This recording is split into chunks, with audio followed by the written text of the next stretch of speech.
আমার একটা জায়গায় আমি একটা মা, আমার সন্তানের যেটা বেটার সেটাই আমি করব, তাই না? সাকিব খান আর অপু বিশ্বাস ঢালিউডের সবচেয়ে আলোচিত জুটি। বহু ঝড়-ঝাপটা, অভিমান আর দূরত্ব পেরিয়ে এবার সামনে এলো এক চমকপ্রদ খবর। অপু নাকি সাকিবের কাছে দিয়েছেন 3টি শর্ত বা দাবি, আর সেই দাবি না মানলে সম্পর্কের ভবিষ্যৎ একেবারেই শেষ। ঠিক কি সেই দাবি, চলুন জেনে নিন। একসময় সিনেমার পর্দায় যেমন রোমান্সে মাতিয়েছেন, বাস্তব জীবনেও একসাথে থেকেছেন তারা, কিন্তু সময়ের সঙ্গে সেই সম্পর্ক ভেঙে গেছে, তৈরি হয়েছে দূরত্ব। তবে আব্রামকে ঘিরে আবারও যোগাযোগ শুরু হয় সাকিব অপুর, আর সেখান থেকেই হয় এগুলো।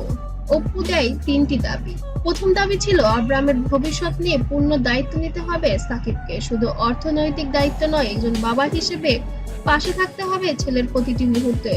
দ্বিতীয় দাবি রেখেছিলেন অপুর প্রতি সম্মান ও স্বীকৃতি দিতে হবে, মিডিয়ার সামনে সম্পর্ক আড়াল করা যাবে না।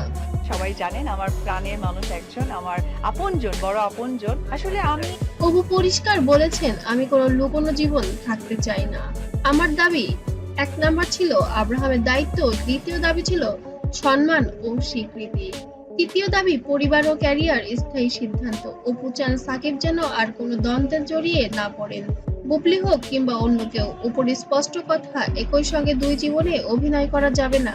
এই তৃতীয় দাবি নাকি সাকিবের জন্য সবচেয়ে কঠিন, কারণ একদিকে ব্যক্তিগত সম্পর্ক, অন্যদিকে ক্যারিয়ার, কোন দিক বেছে নেবেন সেটি এখন বড় প্রশ্ন। অপুর এই 3 দাবির খবর ছড়িয়ে পড়তেই সোশ্যাল মিডিয়ায় ঝড় বয়ে গেছে। প্রশ্ন তুলেছেন, সাকিব কি 3 শর্ত মানবেন নাকি নিজের সিদ্ধান্তেই অটল থাকবেন? কেউ স্পেসিফিক নাম বলতে চাই না, ব্যক্তিগত কোনো ব্যাপারগুলো খুব একটা আমি আনতে চাই না। সময় শেষ। বলছেন অপুর দাবি যথার্থ, আবার কেউ বা মনে করছেন এটা সাকিবের জন্য অসম্ভব। শেষ পর্যন্ত দেখার বিষয় হলো সাকিব কি অপুর 3 দাবি মেনে নিয়ে নতুন করে সংসার শুরু করবেন, নাকি এই সম্পর্ক এখানেই শেষ। সময় তার উত্তর দেবে। আপনার কি মনে করেন, অপুর এই শর্তগুলো কি সঠিক? কমেন্টে জানাতে মোটেও ভুলবেন না। আর এমন ভাইরাল আপডেট পেতে অবশ্যই আমার চ্যানেলটিকে সাবস্ক্রাইব করবেন।